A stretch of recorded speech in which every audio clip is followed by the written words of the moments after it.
Bueno, pues muy buenas tardes, que no está de más darles la bienvenida de nuevo. Es un gusto, un verdadero honor poder compartir con ustedes y con ustedes.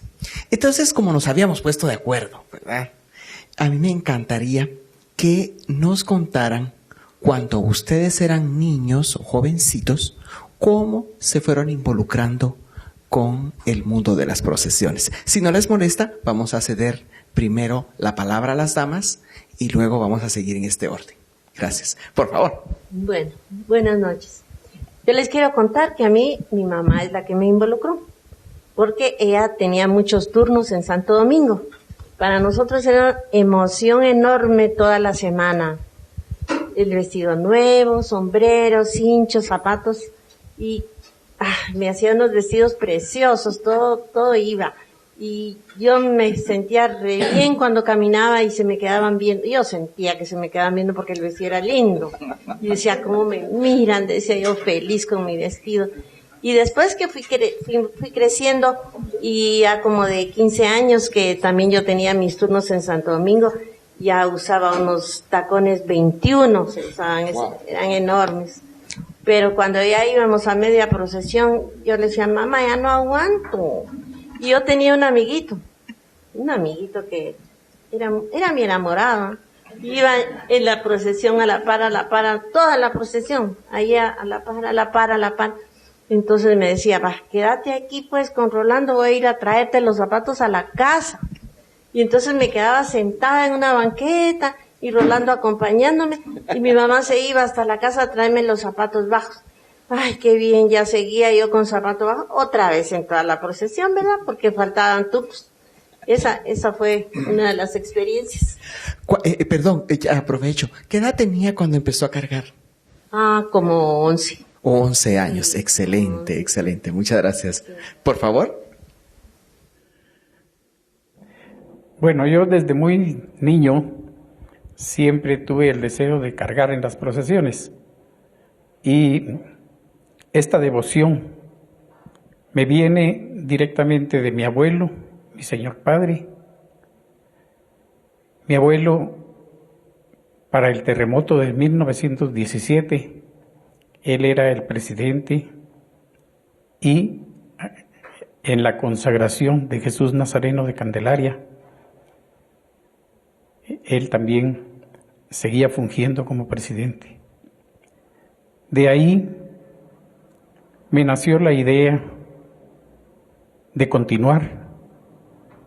Ya después, cuando fui mayor, tenía también la ilusión que mis hijos y mis nietos continuaran con esa devoción. Recuerdo que yo empecé en el año 1950 a cargar en todas las procesiones de Semana Santa. Es decir, desde el Domingo de Ramos hasta el Viernes Santo. Es decir, toda la semana. La primera oportunidad me llegó por una invitación del señor Mario Ruata Asturias, en la cual, al haber aceptado, pues principiamos a trabajar. En esa oportunidad Mario me platicaba que necesitábamos conseguir alguna o algunas personas que nos hicieran un préstamo.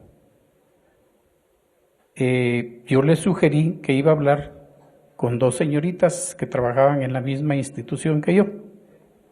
Una de ellas era Carmen Cáceres Lenov, hermana del licenciado Cáceres, y la otra era Lolita Suaznavar, y una señora María, viuda de Paniagua. Al hablar con ellas logramos conseguir un préstamo de 3,000 quetzales para principiar a trabajar. ¿En 1950? En 1951 ya. Caramba. Pensemos que era bastante dinero, 3,000 quetzales en aquella época. En aquella época era bastante. Lo primero que hicimos fue organizar rezos todos los viernes de Cuaresma, todos los viernes del año, perdón, amenizados también por un coro formado por varias señoras y algunos de nosotros los varones. Después de eso, pensamos y se elaboraron unos pergaminos que en la parte frontal tenían la foto de Jesús Nazareno, en la parte de atrás tenían una carta de autorización firmada por el padre Luis Barraincúa y Larrainaga y por Mario Ruata Asturias, que era el encargado general en ese tiempo. Estos pergaminos constaban de 3 partes. Una de las primeras hojas era para que se inscribieran las personas con su nombre, dirección y el aporte que querían dar. Aportes de 10 quetzales en adelante. La hoja de en medio era de 1 quetzal en adelante. Y la última hoja era de centavitos. Y lo chistoso del caso en este tiempo, nosotros enviábamos un recibo hasta por cantidades de 5 centavos en ese tiempo para recaudar los fondos, y así principiamos. En ese tiempo, Jesús Nazareno de los Milagros salía a las 4 de la tarde y tenía aproximadamente 400 cargadores. Luego se organizaron unas comisiones para que fueran ya en tiempo de Cuaresma, para que fueran a las colas de Candelaria, a las colas de la Merced, a las colas de Santo Domingo y alguna que otra de las iglesias pequeñas. Recuerdo que nosotros nos llevábamos los talonarios con las contraseñas para pedirle a los que estaban esperando su turno para inscribirse que nos ayudaran en la iglesia de San José. Y les prometíamos que cada turno iba a tener 10 minutos de tiempo y también contar con su marcha propia, cada una de las cuadras.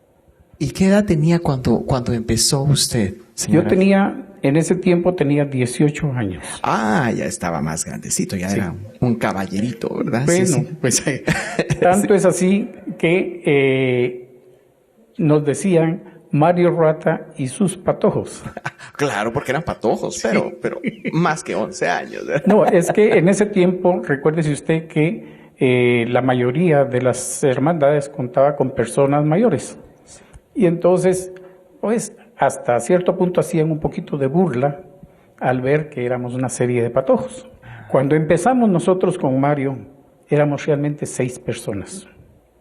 Era Mario Ruata, Guillermo Molina, Carlos Calderón, Miguel Ángel Sosa, Rolando Aguilar Girón y su servidor. Y solo don Mario era el señor adulto, digamos. Él era el encargado general del culto a Jesús Nazareno. ¿Qué edad tenía él más o menos en esa época? Mario, calculo yo que tendría unos sus 38, 40 años por ahí. Sí, pues ya era un señor formal, digamos. Así se decía en aquella época, ¿verdad? Era un señor formal. Y ustedes eran los patojos. Y muy, muy dinámico, Mario, porque gracias a él y gracias a las ideas que él tuvo y nos puso a nosotros a trabajar, logramos que fuera aumentando el número de cargadores que llegaban a San José. Claro. Si no le molesta, vamos a continuar porque vamos a darle un espacio para que nos cuenten cómo fue ampliándose la cantidad de cargadores y, por supuesto, los recorridos. A ver, cuéntenos usted su experiencia cuando empezó a cargar o se involucró en las procesiones. Bueno, buenas noches a todos.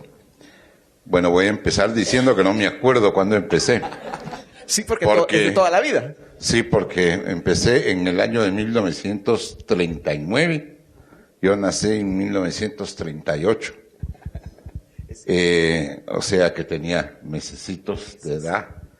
Era de aquellos cucuruchitos que así como decía la señora, se ve uno lindo de patojo. A saber cómo me miraba yo. En brazos de mi madre y me llevaba, lógicamente, a la procesión donde mi papá ya colaboraba con la consagrada imagen de Jesús Nazareno de la Merced. Su encargado general entonces ya era don Carlos Olivero Nelson.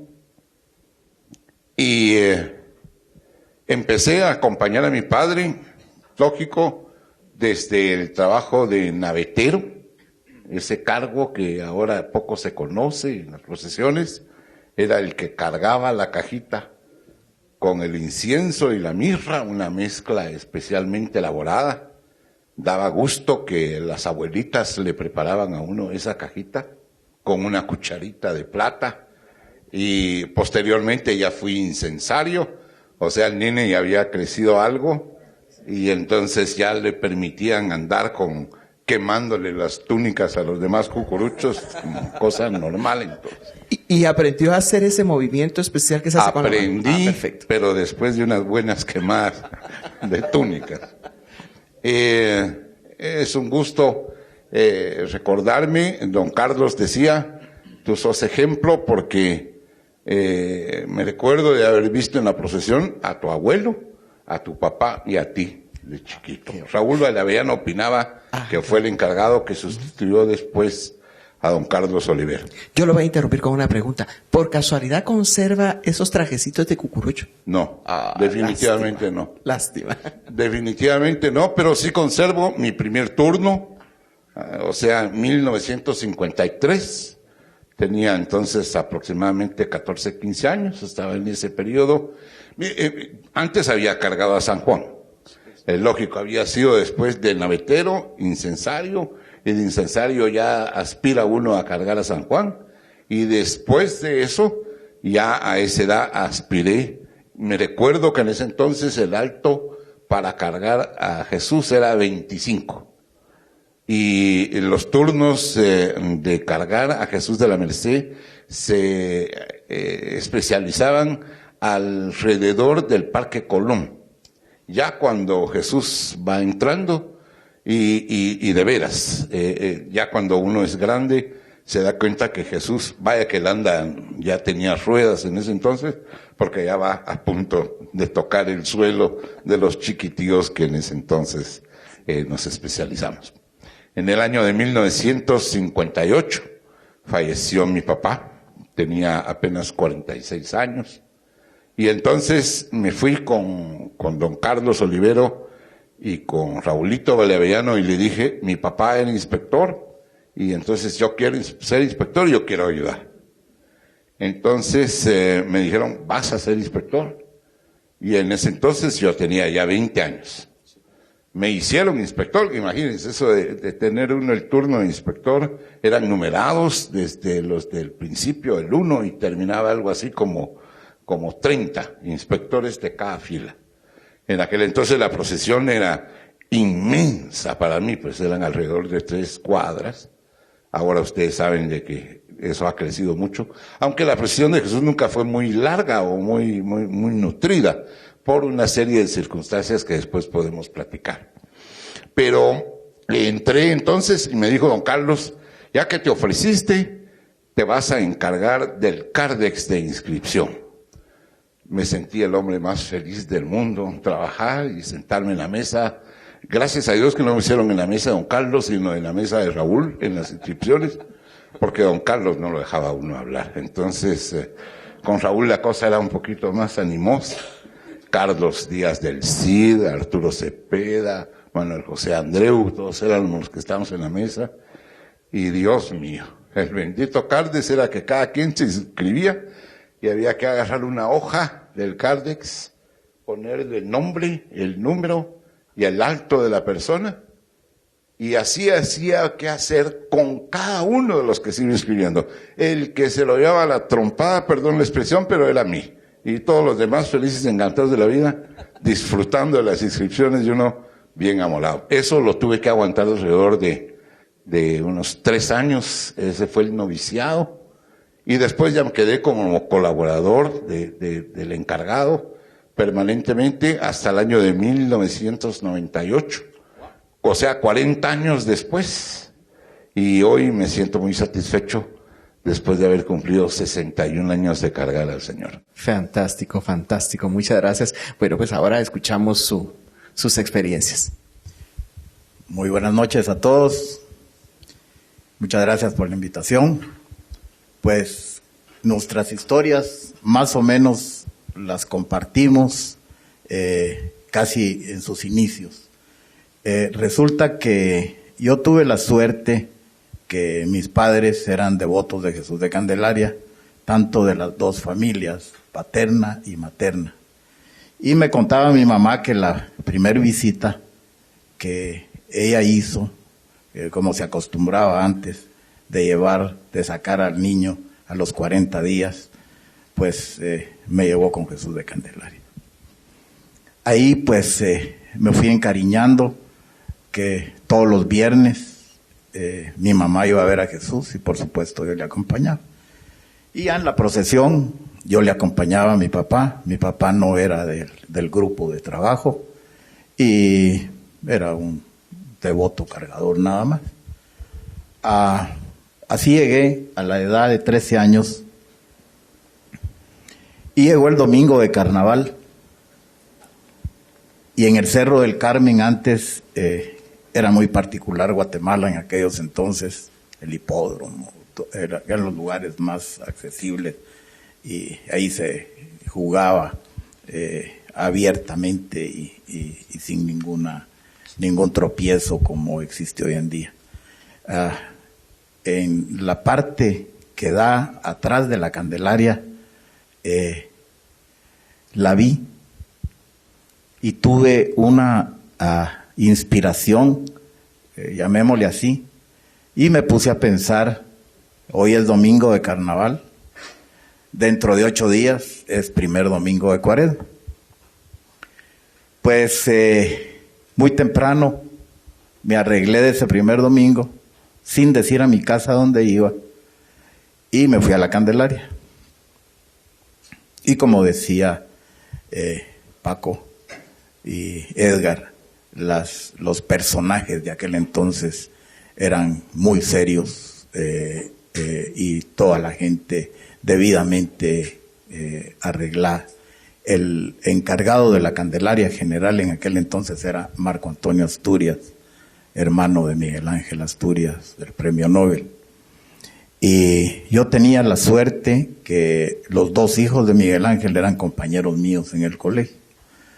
Pero eso no influyó tanto y yo me fui a parar ahí donde era la inscripción, y igual casi en la misma forma que en la Merced, muy riguroso cómo era, no eran las aglomeraciones de hoy en día.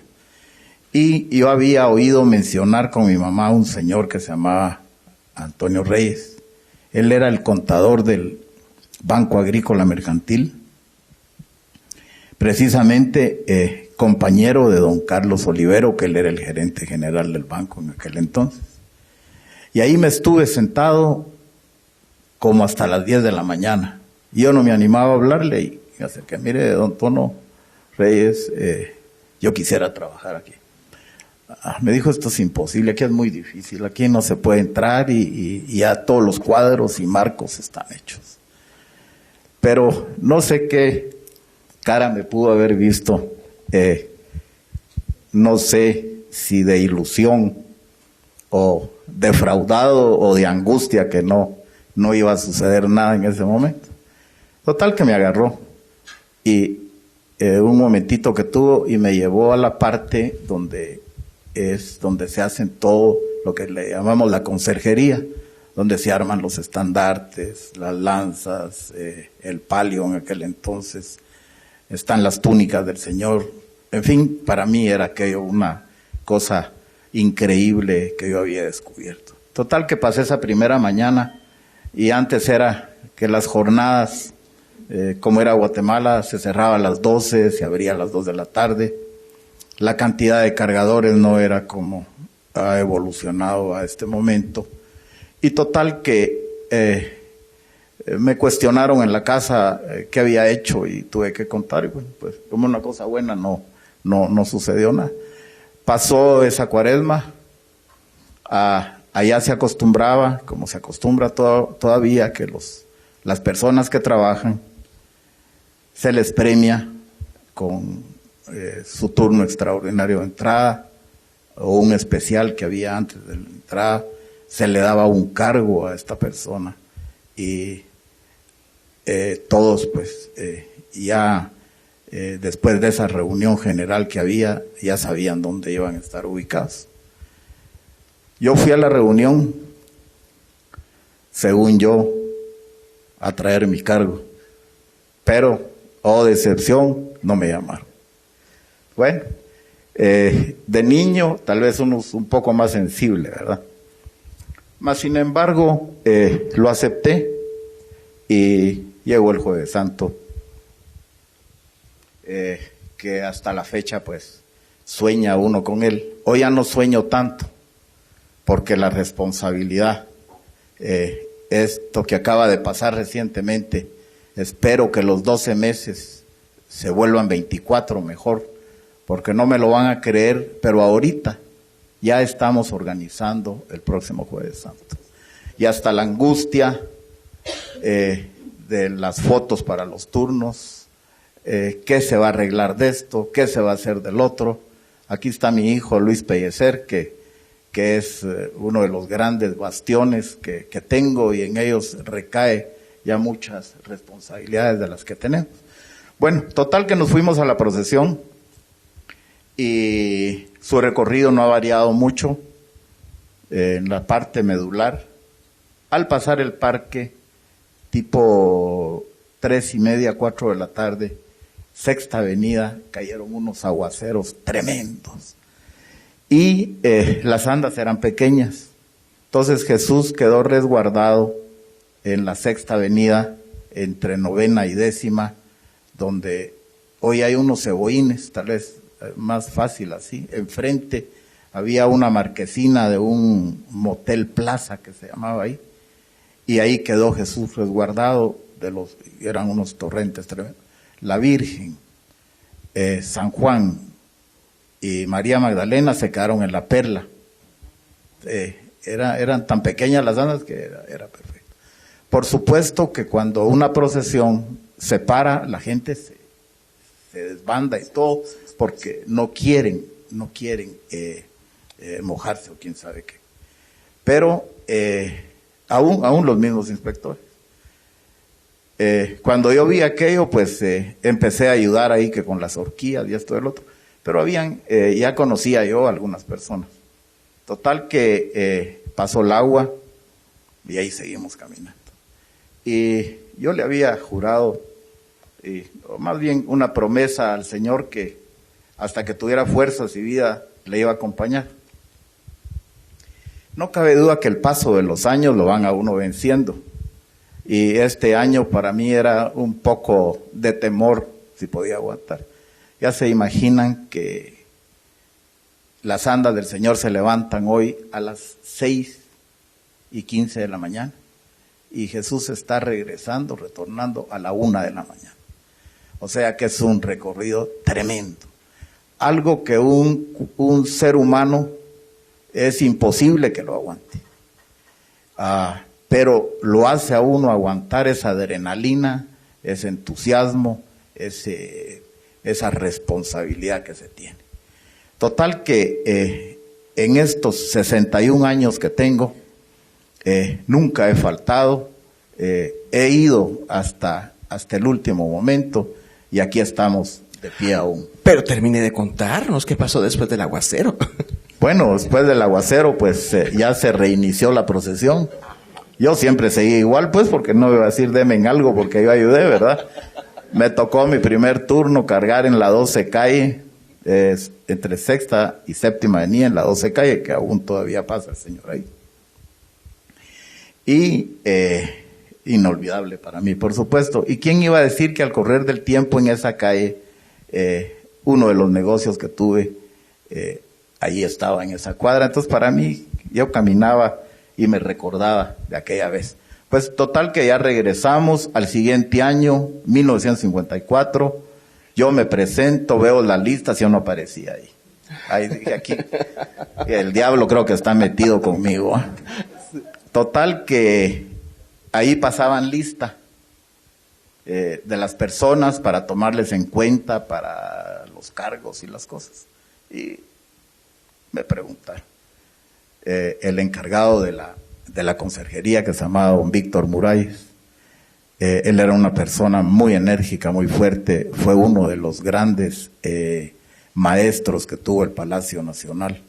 Y tenía mucho gusto para todas las cosas. Y me dijo, vos, Patojo, ¿cómo te llamas? Pues yo me llamo Fernando Pellecer Arellano. Y Arellano, ¿por qué? Me dijo, ¿quién es tu madre? Pues mi madre se llama Enriqueta Arellano, le dije. Pero ¿por qué no me lo habías dicho, Patojo atarantado? Me dice, tu madre, tú no sabías, y yo no lo sabía, en realidad mi mamá era muy discreta, que había sido la encargada de la Virgen en los años 30. Yo nací en el 39. Naturalmente que cuando ella se casó, pues ya dejó todo. Desde ahí yo ya empecé a ser Fernando Pellecer. Y hace años ya me dieron trabajo y no me gustó, por supuesto, que no es ahora los distintivos que se ponen, sino que una cinta que llevaba uno aquí. Y me dieron de inspector de incensarios. Pero...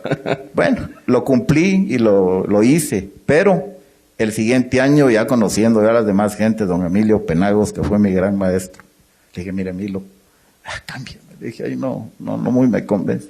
Y desde ese año hasta la fecha voy acompañando a Jesús. Ah, qué bien, qué bien. O sea, las experiencias compartidas, ¿verdad? Porque hay cosas en común. Pregunto, ¿ustedes como estaban siempre en organización, porque la verdad se involucraron desde muy patojos, ¿alguna vez hicieron alfombras? Sí, siempre se han hecho las damas primero. Ay, no, perdón, no se preocupe. Cuénteme, ¿sí participan en las alfombras? Nosotros, frente a nuestra casa, hacíamos una alfombra con participación de todos los vecinos. Nos levantábamos muy temprano, un día anterior ya teníamos todo y al día siguiente ya empezábamos. Y yo, ya viene, decía, tal vez ni venía, pero ya sentía que ya venía y que no habíamos terminado.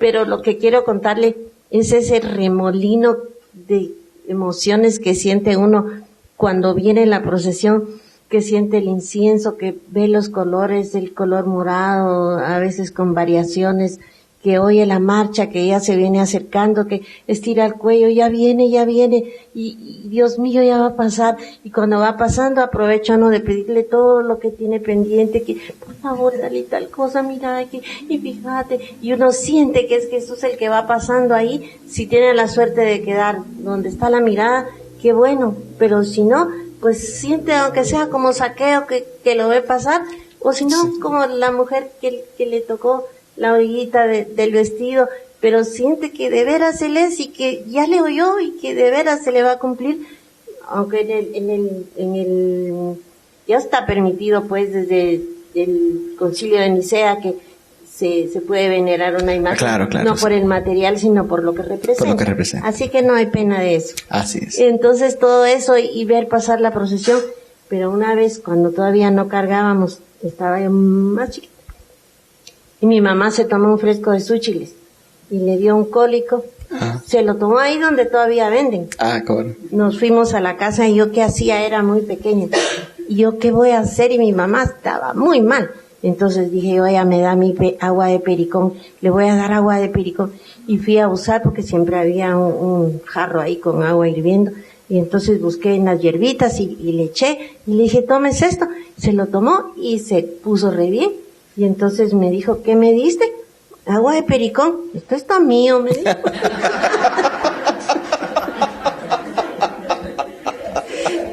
Pero se curó. Eso fue lo importante. Qué bonito cómo lo describió, ese, como usted dijo, ese remolino de emociones, ¿verdad? ¿Ustedes participaron haciendo alfombras? Fíjese que yo recuerdo que trabajaba en una asociación que se llama Anini. Bueno. Y entonces llegó una persona a hablarme para hacer una alfombra precisamente para Jesús de la Recolección.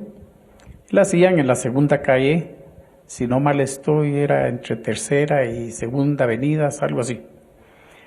Y entonces, lógicamente aceptamos. Pues esta persona llevaba una serie de niños minusválidos, niños con algún impedimento, y entonces nos decía, mire, no es importante que vayan a hacer determinadas cosas, sino que el niño vaya y ponga su florecita donde él quiera. Y entonces llegamos a ver nosotros esa actividad, y eran como 3 cuadras y ver todos esos niñitos con aquel amor, poniendo su granito de arena para el paso de Jesús. Y las personas adultas, digamos, encargadas de cuidarlos, esperando para el paso del Señor. Pues ese momento, mire, fue muy especial. Muy especial. Definitivamente. Gracias, gracias. Por favor, cuéntenos si alguna vez participó haciendo alfombras usted. Jamás. Debimos sospecharlo. No sé por qué, pero le tenía aversión a las alfombras. Jamás, pero nunca se me olvidará y ustedes tampoco lo han de olvidar seguramente. Los nunca se llegan. Y fue la llegada de Juan Pablo II a Guatemala.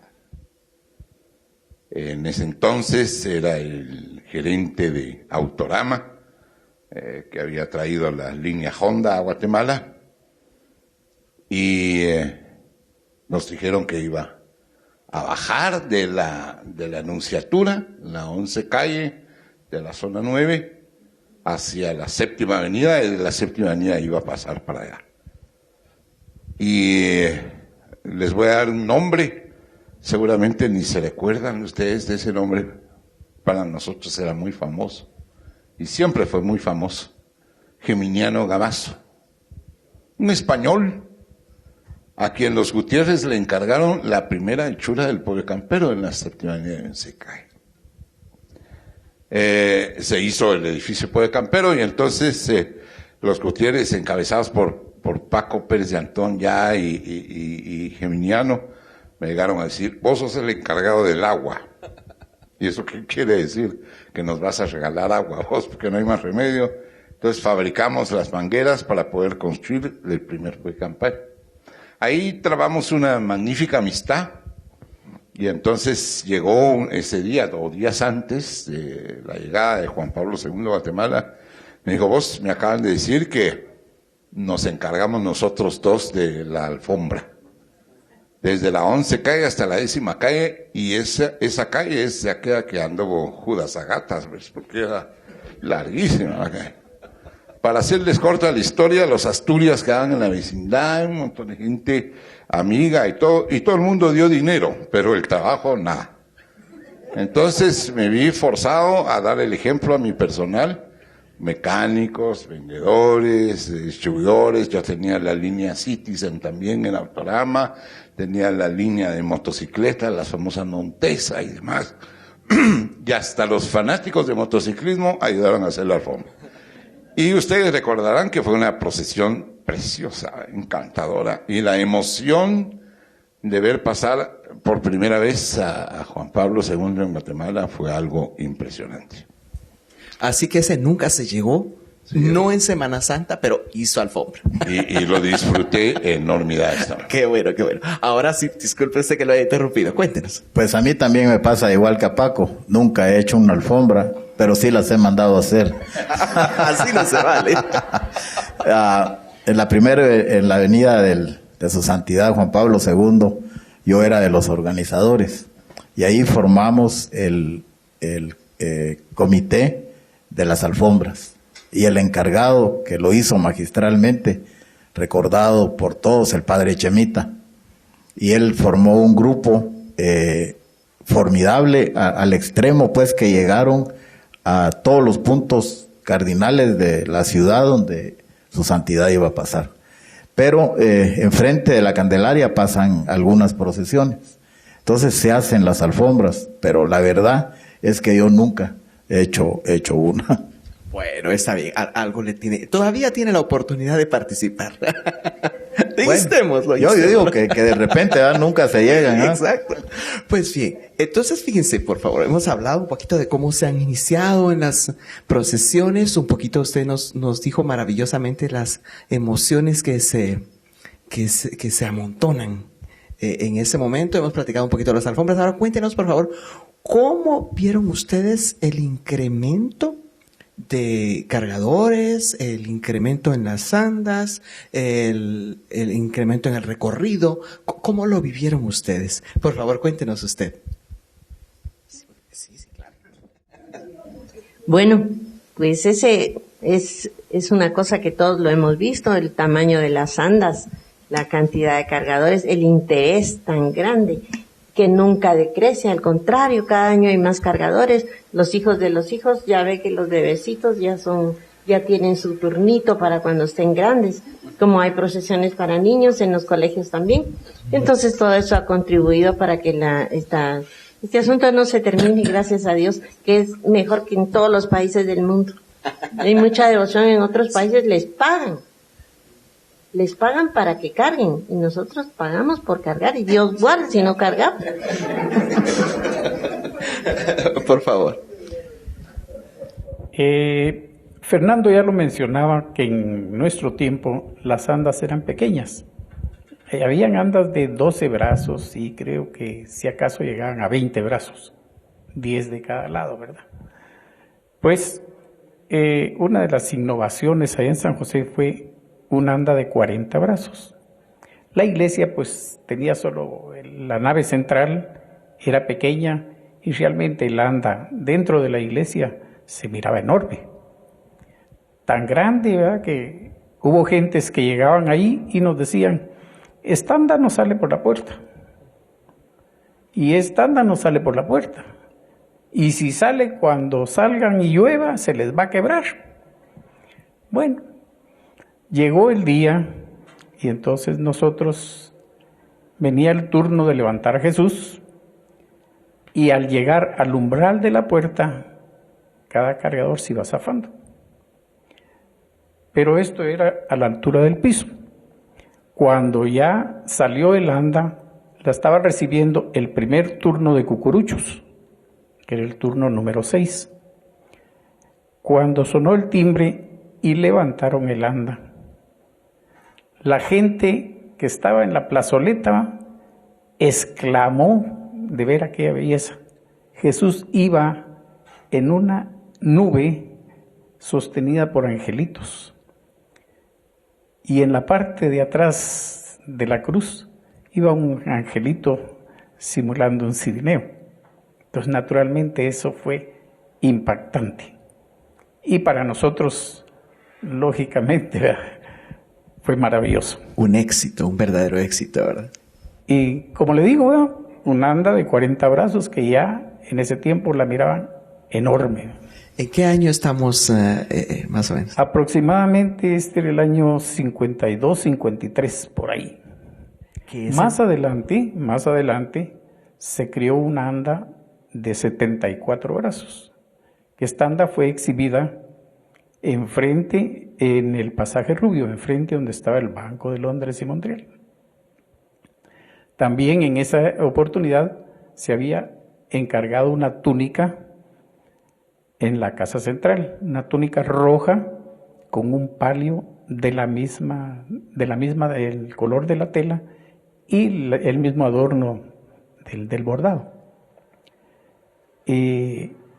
También antes se habían creado los famosos romanos, porque era la época en que se estaba exhibiendo Ben-Hur. Y entonces había un muchacho de mi tiempo que sirvió de modelo para hacer las pecheras y la parte de la espalda, etc. Tan es así, bueno, ustedes consideran, mi estatura es 1,65, mi peso 1,50 o menos, él fue el modelo. En la actualidad ustedes miran que hay romanos robustos, altos, y que las pecheritas parecen baberos. Pues una de las satisfacciones fue que las primeras 40 falditas amarillas y las capas rojas las hizo mi señora madre. Ese es un recuerdo tan grato que yo llevo muy dentro. Y Jesús se lucía tremendamente en el paso de la Avenida de los Árboles, porque ahí siempre lo han recibido a la procesión que pase por ahí. Pero ver el adorno que hacen los árboles que forman toda esa avenida. Posteriormente pasaban sobre la 12 Avenida en el Parque Colón y ahí cargaban por primera vez los romanos. Posteriormente cargaban en la Primera Avenida llegando al Hospital General y ahí salían los enfermos a cantarle a Jesús. Todo esto, ¿verdad? La señora Valls no sabía lo que me iba a hacer recordar a mí todas estas vivencias. Fíjese que aprovechando que estamos hablando de los romanos, pues, ¿de qué hicieron estas pecheras? ¿Qué material son? Es lámina. Lámina. Madera. Sí. Fíjese que en un principio solo llevaban ellos una playera. Naturalmente, al cargar, todo eso les lastimaba. Incluso se habían hecho caites para ellos. Llegaron con los pies deshechos. Más adelante, viendo todos estos problemas, ya se pusieron hombreras, ya se mandaron a hacer las botas que usan en la actualidad, pues un poco más cómodo, ¿verdad? Pero sí era un sacrificio bastante grande para ellos. Se estableció el número de 40 porque era la cantidad de personas para el ANDA. Sí. ¿Y cómo seleccionaron a los 40? ¿Al azar o cómo? No. En las mesas de inscripción, cada uno que iba inscribiendo, bueno, ¿quiere ser romano? ¿Quiere ser romano? Después, con los años, llegaban la noche anterior y dormían esperando que se abriera la inscripción para poderse inscribir. A ver, no sé si alguien tenía esa duda, pero yo tenía esa inquietud de cómo empezaron los romanos. ¿En qué año estamos hablando? Hay otra situación de romanos. También adelante había un grupo de músicos que hasta la fecha lo sacan, ¿verdad? También vestidos de romanos. Eran unos 6 o 7 que son los que tocan las fanfarrias en cada esquina. Y en esa oportunidad que le cuento yo, el señor Aguilar Girón, que había sido el modelo, se mandó a hacer una tarima y él salió a la puerta de San José y leyó la sentencia. Ese fue de los primeros pasos de los romanos. Interesante, mire, muchas gracias, por favor. Bueno, ¿le escuchamos? De que los romanos no sé nada. Es obvio. Igual que de alfombras. Perdón. La pregunta era ¿cómo vivió usted el incremento? El incremento. Así es. ¿Cómo crecieron? Sí, es muy cierto. El incremento, como contaba antes Fernando, era muy pequeño. Eran 2 mesas de inscripción. Estaba compuesta por 5 personas cada uno, éramos 10. Aparte 2 personas que tenían los encargados de cartabón. Acuérdense que el cartabón es útil para medir la altura al hombro de cada una de las personas. La mayoría se escapa, la mayoría se empina, las mujeres quitan los tacones o se ponen tacones para cargar más cómodo. Hacen una de cosas con los cartabones de forma increíble. O si no, ahora se ponen tenis de aquellos bien altitos y después cuando van a cargar ya les queda más bajo y el hombro les queda más cómodo. Bueno, pero era hecho absolutamente todo a mano, algo muy importante, por eso les decía encargarse uno del cárdice era espantoso, había que escribir bastante. Quiero decirles que una de las fases más importantes que se vive en la función de colaborador de la organización de una procesión es el armado de la procesión a través de los turnos. En aquel principio nosotros teníamos un sistema práctico, no nos pasábamos de 5, 6 números para el turno de cargador, o sea, empezando por el 25, no llegábamos al último brazo en andas de 32 brazos, eran en ese entonces. Cuando empezamos a colaborar, quería decir que el último era 30. Y así se iban armando los turnos progresivamente. Ahí empezábamos con 26 y se iba subiendo, 27, 28, hasta llegar a armar la procesión con excepciones calificadas. Pero fundamentalmente en la Merced, lo más calificado era el paso del parque, como en todas las procesiones, también contigo, ¿verdad, Fernando? Se escoge normalmente a los más altos, el paso del Portal del Comercio, el paso del Parque Centenario, el Palacio Nacional y la Catedral.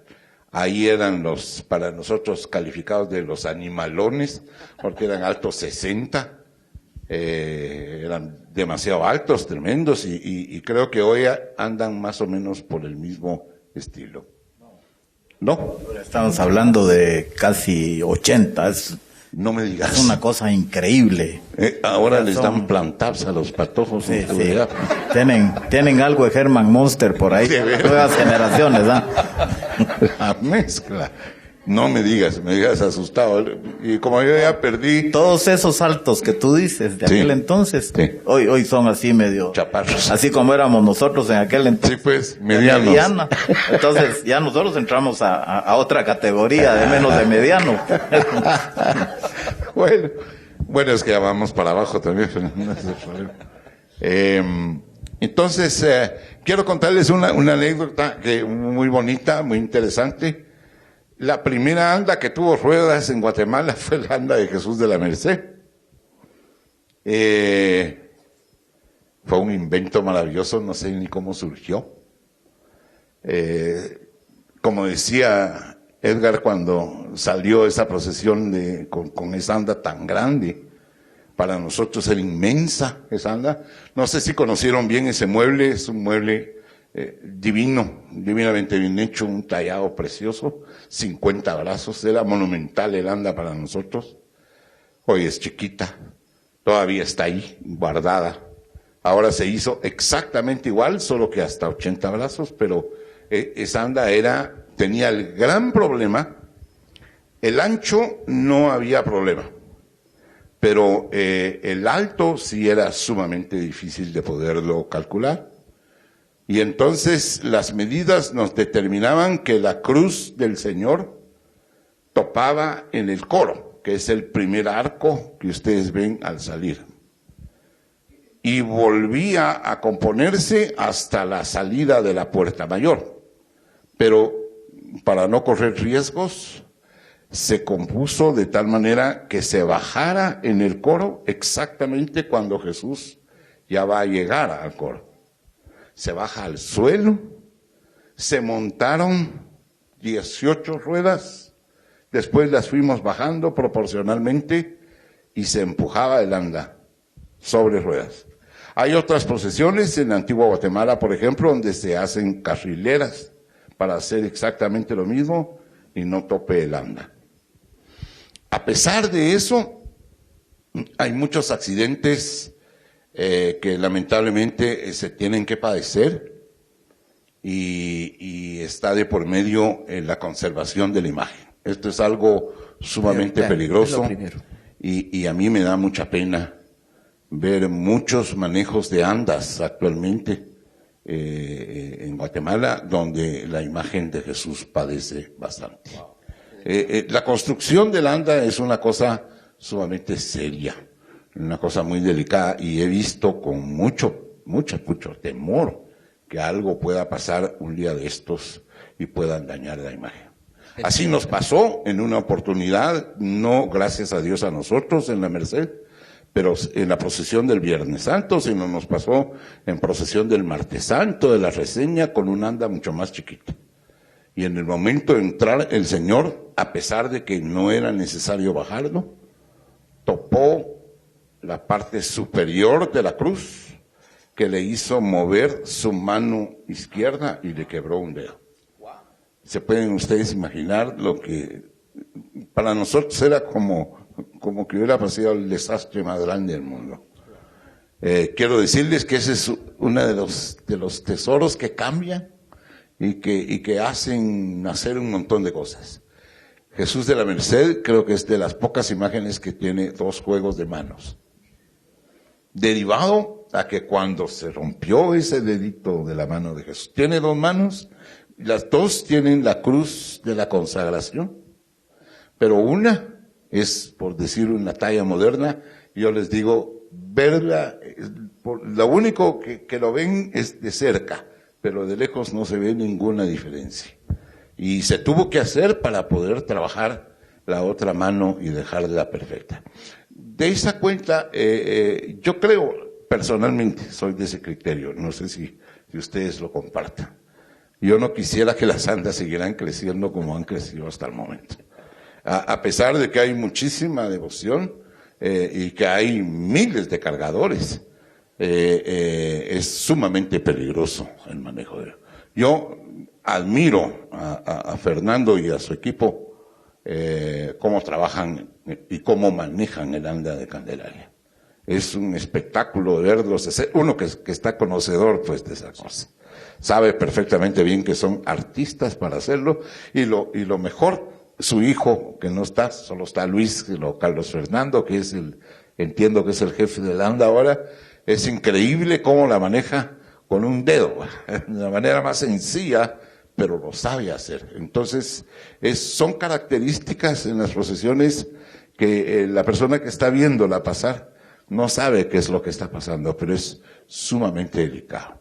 Y de esa cuenta, también voy a hacer un comentario que hoy valdría la pena, ya que cuando uno comenta cosas del pasado hay que ver cosas del futuro.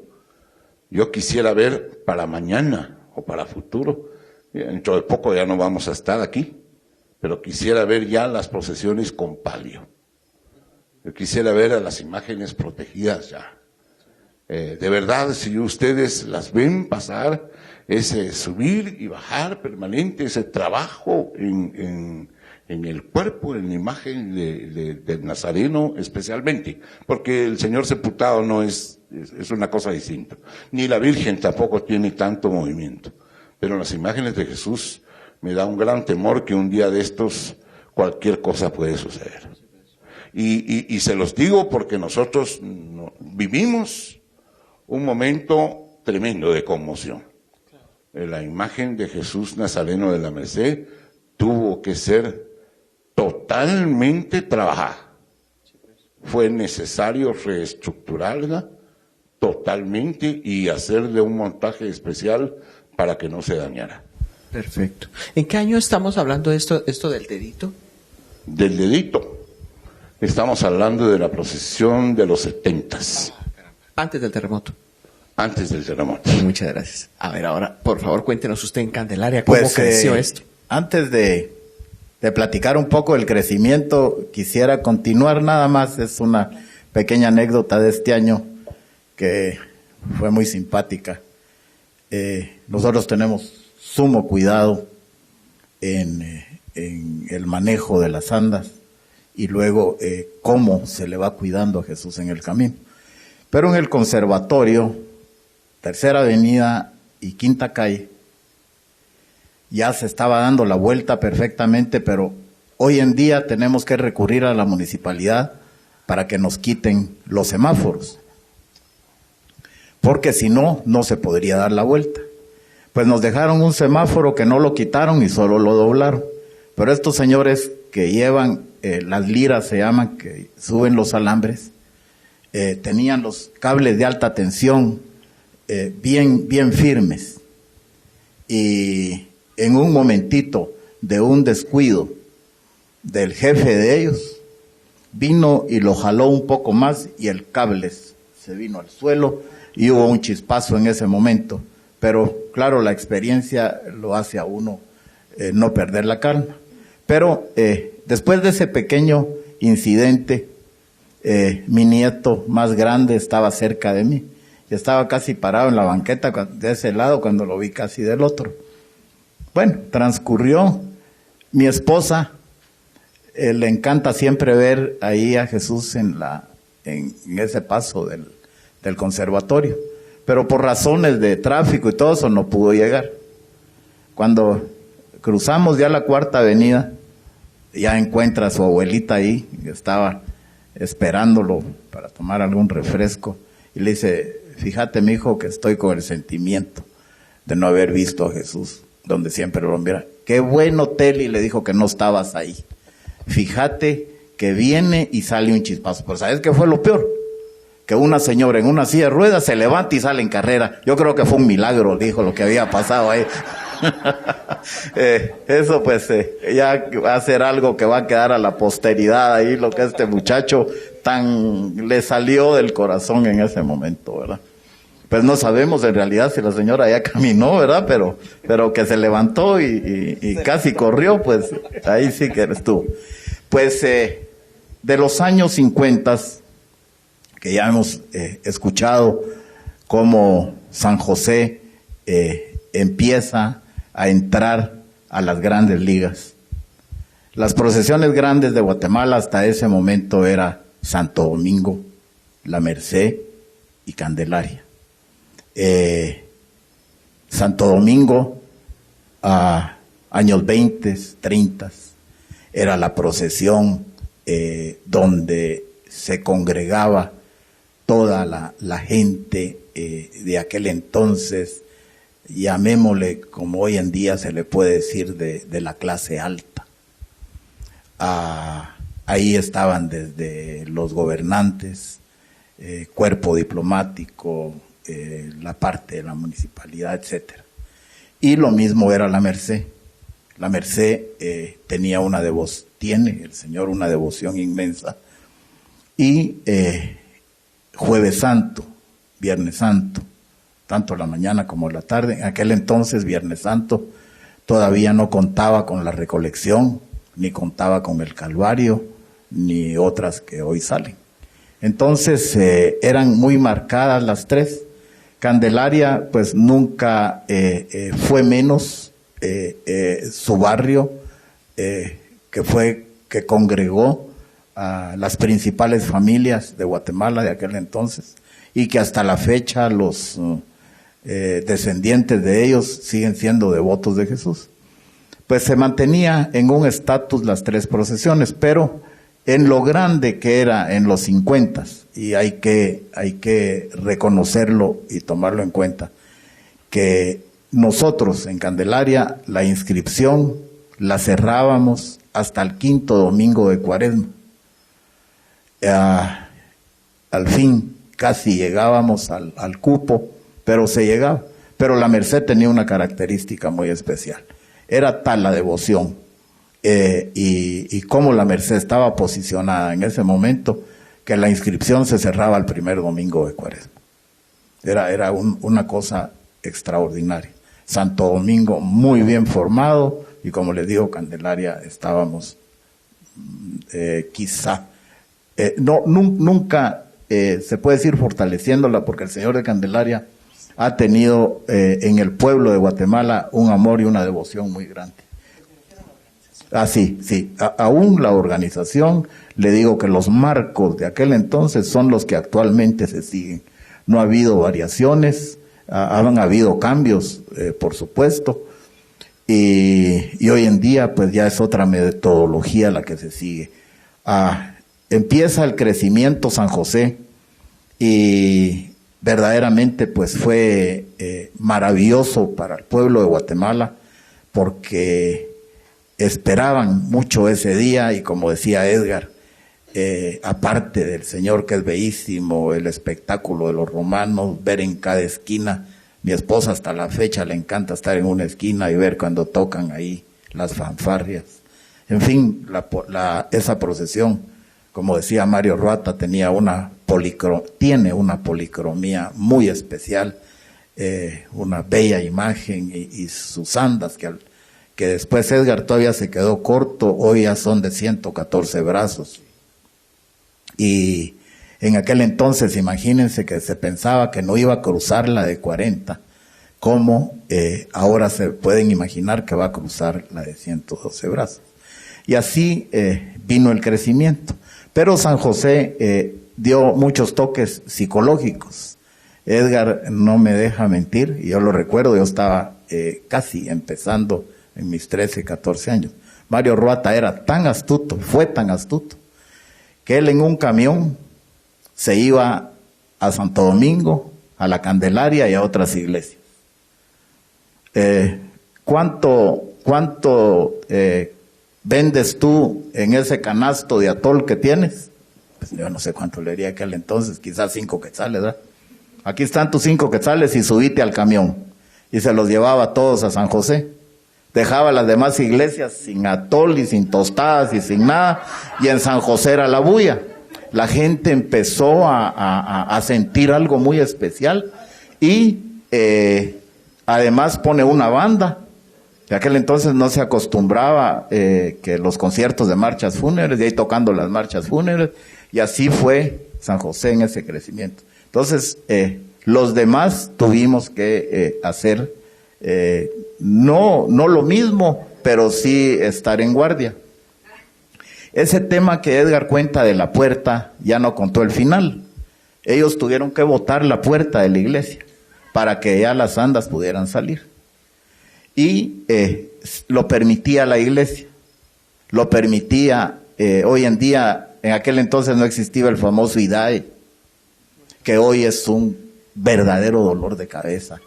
Yo llevo 5 años, espero que no haya ninguno aquí, ojalá que lo haya, tal vez me ayuda, de querer poner la verja en el templo, y no hay poder humano que me lo puedan pasar, a pesar que tengo órdenes del señor alcalde, de decir, momentito que ya tengas ya por lo menos un indicio, yo te la mando a hacer.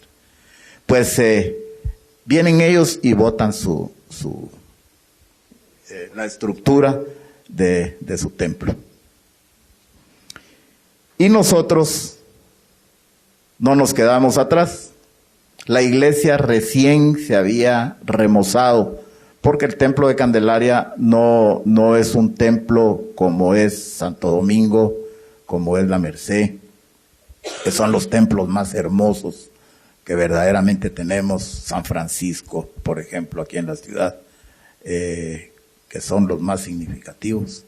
Entonces, se había cambiado el techo que era de 2 aguas, y ya se pone el techo que actualmente existe. Y se cambió piso, etcétera, etcétera. Y Chepe Custodio, que fue uno de los grandes trabajadores de aquel entonces, autor de hermosas marchas fúnebres, como Bodas de Oro, por ejemplo, que cuando don Carlos Olivero cumple 50 años de ser encargado en la Merced, le dedica a él la marcha, Bodas de Oro, y se toca, paradójicamente no Viernes Santo, sino que un Jueves Santo, que Jesús pasaba enfrente de la Merced en la parte lateral de la quinta calle. Pues este Chepe, mi gran amigo, que lo quise mucho, como él era el que mandaba en ese entonces, mandó a botar la puerta, porque ya habíamos hecho las andas más grandes también. Afortunadamente el que hizo el techo, que era un ingeniero Caballeros, recuerdo, termina la misa y se va con el padre. Si ustedes dan un martillazo más, le dijo, la iglesia se cae, porque no está la estructura para que ustedes hagan un garachón. Aquí le digo, se molestó mucho el ingeniero. Y en efecto, pues se tomaron cartas en el asunto. Se hizo una parrilla abajo de la puerta que tiene 3 metros, con concreto, se levantan los laterales en la puerta que hoy existe, y se hizo una estructura para que pudiera soportar. ¿Y quién iba a decir que esa estructura, cuando fue el terremoto, fue la que soportó que la iglesia no se cayera? Porque toda esa parte del coro y la iglesia quedó sumamente dañada. Y el techo no lo hacen como debería de haber sido soportado por columnas, sino que nada más lo dejan descansar sobre las paredes. Las construcciones de antes pues eran de otro tipo, como hoy, amplias, y soportó el techo. Entonces ya tomamos cartas en el asunto con el párroco de aquel entonces, Monseñor Marco Aurelio González Iriarte, que fue muy innovador, y con un ingeniero Herrarte empezamos a hacer esa reconstrucción para que ya se hicieran las columnas y que ya soportara eso. Pues ahorita más o menos hay alguna tranquilidad, que si algo pasa, pues ni la puerta ni lo demás se va a venir. Sí, pues en ese crecimiento que se tiene, vienen esos años en que empiezan a crecer todos más. La Merced ya no tenía más para dónde crecer, porque tenía sus turnos, su anda y todo, y entonces era un poco difícil, ¿verdad, Paco?, albergar más cargadores. Entonces, el tiempo, la Merced tiene un grave problema, no como las demás, que ellos tienen que salir, o más bien, tienen que estar a las 2:30 de la tarde, para que el Señor ya llegue, y a las 3 de la tarde, pues ya saben ustedes todo lo que pasa. Entonces ahora ya han llegado ellos a extremos en su crecimiento que han tenido, como dice su anda de 80 brazos, a salir este año, Paco, salieron a las 4:45 de la mañana. No, 3:15 de la mañana. Ya esas son ya cosas que uno dice, ahora no me voy a levantar, pero la alegría lo hace uno hacerlo. Entonces todo este crecimiento ha venido. De ahí vino y empieza a crecer. Yo siempre he tomado como parámetro cuando hay problemas en el país, desgracias físicas, problemas políticos, la gente se acerca un poco más a la iglesia, clama más con Dios y no sé, queremos estar un poco más cerca, que nos ayude en las diferentes circunstancias que sea. Entonces, en el terremoto del 76, nosotros todos teníamos en aquel entonces una costumbre que se creó por la poca adquisición económica que había en el país.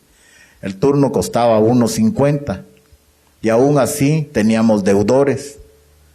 Entonces había quien dejaba 50 centavos, otro dejaba un quetzal, debía 50, otro lo debía todo. Total que el sábado de Ramos, que es cuando entregamos turnos, quedaban deudores. Entonces los esperábamos hasta el miércoles santo, y si no llegaban, había gente que quería esos turnos y se remataba. Ese año del terremoto, en 1976, teníamos unas 20 cartulinas de las que no habían ido a recoger. Y cuando veo, había una cola de 1 cuadra para querer cargar al Señor. Yo recuerdo que ese año había mandado a hacer una revista y me habían sobrado, y le digo al que era mi encargado de inscripción, al hijo de este señor José Manuel Custodio, ¿qué hacemos vos? Bueno, ahí nos las arreglamos y le dije, bueno, les fuimos a hablar a todos, tengan paciencia que todos van a cargar. Fui a ver el anda del Señor y vi que las puntas me daban para poner 2 almohadillas adelante y 2 atrás. Entonces ahí iba a tener 4, en aquel entonces ya teníamos como 80 turnos, ya tenía yo para 320 personas. Total que no dejé que nadie dejara de cargar. Y desde ese momento en que hemos consentido, por decirlo así, a los devotos, no ha parado el crecimiento. Al extremo, como les contaba, la hora que se sale, la hora que se entra, la cantidad de brazos que tiene el anda, que son 114. Se ha llegado a estos extremos. Y luego hablaba con el doctor hace un momento, que yo creo que él nos va a hacer esa pregunta de cómo ha evolucionado las inscripciones. No sé si es oportuno que lo pueda. Si quiere esperamos a la siguiente. Muy bien. Sí, porque yo sé que a toda la gente que carga le parece muy especial alguna procesión de algún año en especial. Entonces yo quisiera que nos compartieran, que piensen cuál fue el mensaje de la anda o la procesión por alguna razón que les haya parecido como una de las más importantes en su vida. Por favor, empecemos. Sí. Yo lo que le quiero contar es qué siente un cargador. Excelente. En primer lugar, uno dice, hay tanto pecado y un pedacito nada más voy a cargar.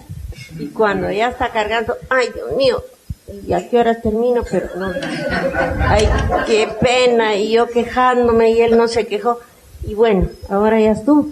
Y va a darle y al fin, ay Dios mío, perdóname, ahí se va expresando todo todo descargando todo lo que siente y pensando que él está recibiendo ese pequeño sacrificio y dice, ay, no más debería yo de cargar, y pesa. Pero eso depende, ¿verdad?, de los pecados. Dice que si uno tiene poquito no pesa tanto. Pero bueno, la cosa es que es una gran satisfacción cuando ya entrega el turno. Ay, ya cargué.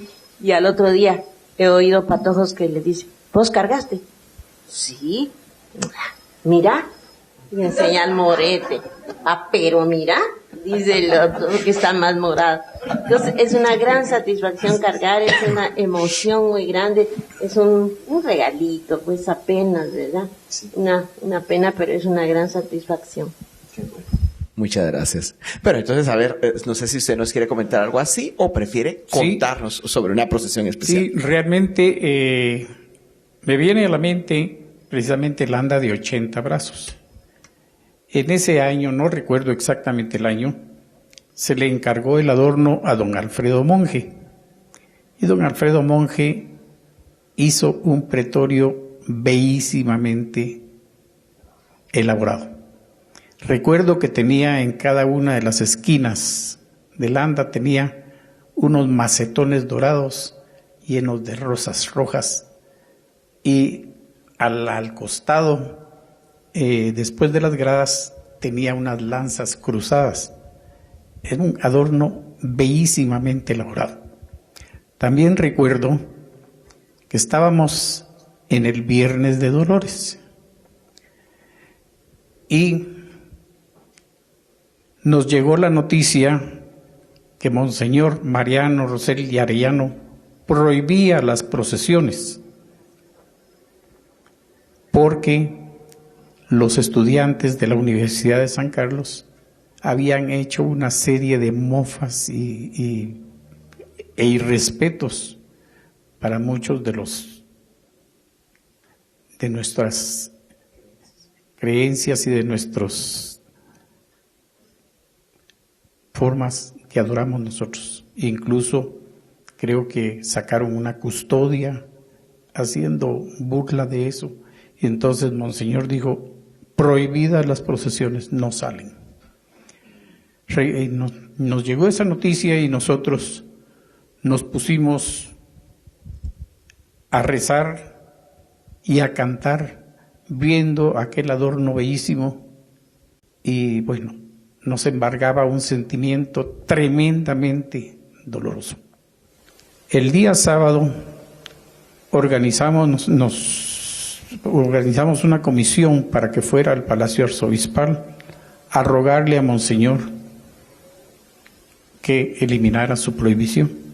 Él nos envió a Monseñor Girón Perrone a platicar con nosotros y él nos explicaba cuáles habían sido las razones de Monseñor. Con las cuerdas destempladas regresamos nosotros a San José. Seguimos en oración y cantándole a Jesús, bebiéndonos las lágrimas. Y como al filo de las 8 de la noche, nos llegó la noticia que Monseñor había reconsiderado la prohibición. Lógicamente nosotros nos llenamos de alegría pensando que ya al día siguiente entregábamos turnos y que ya la procesión de Domingo de Ramos podía salir sin ningún problema. Qué bueno, qué bonito. Aparte de esto, me viene a la mente también que don Carlos Gordillo se le ocurrió pasarnos la idea que por qué no sacábamos nosotros la procesión del silencio. Hicimos las pláticas necesarias, los arreglos necesarios y total, en la víspera del primer viernes de Cuaresma salía por primera vez la procesión del silencio, pero salía a las 12 de la noche. Tenía una razón específica. Todos los cargadores llevaban una candela y un farolito, y estos farolitos los había regalado don Alfredo Mancía. el propietario de Funerales Mancilla. La intención era que en todo el recorrido la gente fuera rezando y meditando, y lógicamente en silencio. Solo llevaba un redoblante. Monseñor se expresó al final. Dijo, la procesión del silencio hizo una gran bulla. En la actualidad, ¿verdad? Se desvirtúa eso, ¿va? Porque ya hay una banda, ya hay esto, ya salen el primer jueves de Cuaresma, le llaman ellos, ¿verdad? Pero bueno, así son las cosas. Y yo creo que esto, además de todas las procesiones infantiles, ha contribuido precisamente para el crecimiento que tienen todas las procesiones. Porque ya todos esos patojos que empezaron de 10 años, ¿verdad? Ya nos pasaron a todos. Es cierto. Muchas gracias por su experiencia, por favor. Gracias. Perdón por el problema de Alzheimer que lo invade a uno a cierta y determinada edad, pero la imagen de Jesús Nazareno de la Merced tiene 2 fechas trascendentales, diría 3. La primera es su consagración, la imagen que por primera vez se consagró en Guatemala. La segunda es su lunes santo, que es la fecha que muchas personas ya lo olvidaron, que es la fecha el día de su velación. Y la tercera, que es la fecha de su traslación del antiguo Guatemala para acá. Esa se hace normalmente para que quepa, la fecha, perdón, por eso les digo, no me recuerdo exacta, pero es algo así como 3, 4 de agosto, entonces se utiliza el primer domingo. ¿Perdón? 5. Gracias, estupendo, ya me funcionó algo. Entonces había que hacer una conmemoración de la traslación, 200 años, y había que hacer una procesión. El párroco de la Merced en ese entonces era el reverendo padre Jorge Toruño, que fue por muchos años el párroco, una persona muy querida, admirada por todos nosotros.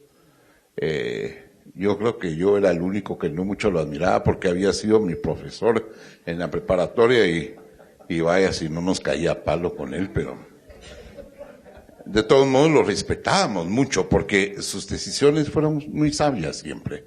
Él era un santo en verdad. Y dijo, la procesión de la traslación se hace. Padre, hay un grandísimo problema y es el agua. Por consiguiente, no se puede hacer la procesión. Y el encargado de Jesús era entonces el licenciado Raúl Valdeaviano. Madre mía, entre los dos que habían sido compañeros de colegio en la preparatoria, se trataban de vos y esto del otro aquí allá, y uno se le planta al otro, yo no saco a Jesús. Y se le padre al padre y le dice, tú sacas a Jesús. Lo cierto es que ante tales cosas que suceden en el interior de esto, dice, ¿y tú permitirías que saliera la procesión de Jesús y que alguien se encargara entonces de esto, ya que tú estás cerca de esto? Y contesta Raúl, sí, yo sí lo permito, solo que se encargue Paco de sacar la procesión. Y entonces que yo había pensado en él. ¿Y qué hacía yo? Jesús se va a mojar. Todos nos vamos a mojar. Va a ser un desastre la procesión. Sacarla en julio o en agosto es terrible. Y se dispuso a sacarla un domingo, cabal en esas fechas, y me tocó hacer eso. Sabíamos que el cucurucho es de Semana Santa. Y hoy todavía el cucurucho es de Semana Santa. Traerlo para otra oportunidad había problema. Entonces, ante ese temor, preparamos la procesión con todas las cofradías, asociaciones, rosarios, todo lo que ustedes se puedan imaginar. e invitamos a medio mundo, le hablamos al arzobispo, nos apoyó y demás. Y ese día se dispuso sacar la procesión a las 8 en punto de la mañana. Por primera vez iba a salir en una hora decente. Al revés del itinerario, se trazó salir hacia su barrio, o sea, hacia abajo, pasando por el Mercado Colón, bajando pues la Quinta Calle. Y cuando salgo a ver las filas a las 7 de la mañana, bajo unos tremendos aguaceros, estaban todos los estandartes de las asociaciones y todas aquellas pobres mujeres sin paraguas porque iban cargando algo, total y absolutamente empapadas, y a mojar a Jesús pues, y a protegerlo, darnos con la colocación del plástico y demás. El adorno estaba a la primera cuadra totalmente deteriorado. No usamos el traje de cucurucho, salimos por primera vez vestidos con traje de calle y a mojarnos. Y yo me recuerdo, tenía un mitacuche gris, precioso, de aquellos rayaditos. Era europeo, lo había comprado ahí con Luis en la boutique Emilio. Me sentí orgulloso con mi mitacuche. Apestaba Poncho el pobre traje. Y de veras nos dábamos un abrazo y nos felicitábamos uno al otro por estar en la procesión, pero heríamos, ¿verdad? Era un poco desagradable con los tacuches de aquel entonces. Lo cierto es que realizamos la procesión, nunca se quitó el agua ni un minuto hasta que regresamos. Los turnos tuvimos que quitárnoslo. Yo recuerdo, mi turno todavía lo guardo de esa procesión y está totalmente chorreado, pues, de todo deshecho por la mojada que se llevó. Yo creo que ha sido la procesión más hermosa. Y Carlos Díaz del Cid recordaba la segunda procesión más grande de Jesús, que fue el 4 de febrero a las 9:30 de la mañana de 1976. Ha sido la más grande, pero la más triste. Imagínense ustedes sacar aquel templo destrozado. El padre Toruño todavía estaba preso, pero no porque lo hayan metido a la par donde estaba el segundo toro, ¿se acuerdan? Antes de la Policía Nacional, sino que la pared de la parte trasera de la cúpula se cayó y el padre se quedó encerrado ahí. No lo pudimos sacar sino hasta en horas de la tarde, pero había que sacar a Jesús. Y entonces lo sacamos por la calle, la Quinta Calle, llegamos a la 12 Avenida y lo colocamos en el Colegio Loyola. Y ahí dejamos protegido a Jesús. Y solo termino con una anécdota para que vean ustedes lo difícil. Edgar y Fernando no me van a negar lo que lo atacan a uno los cucuruchos con las penas que uno pasa. ¿Se recuerdan aquel temblor del viernes después del 4 de febrero? Y Raúl me dice: Paco, si hay un temblor, Jesús, ¿dónde está? Porque estaba sobre un taburete de una de las clases. Si hay un temblor, Jesús, con la peaña tan grande y la imagen en su posición, se puede caer. Y entonces la decisión esa noche fue día jueves, antes del temblor de las 10 de la mañana, algo así, de esa misma semana, fue acostar a Jesús en el taburete. Quitamos la cruz y toda la cosa y acostamos a Jesús. Y se imaginan ustedes, íbamos saliendo apesarados y con el temor de dejar a Jesús en esas condiciones, y recibe un señor a Raúl. Y le dice: usted es un imbécil, ¿usted cómo permite que dejara a Jesús en esas condiciones? Raúl ya lo mataba, ¿verdad? Porque si él sabía cómo estábamos nosotros de apesarados de dejar esa imagen consagrada en el suelo.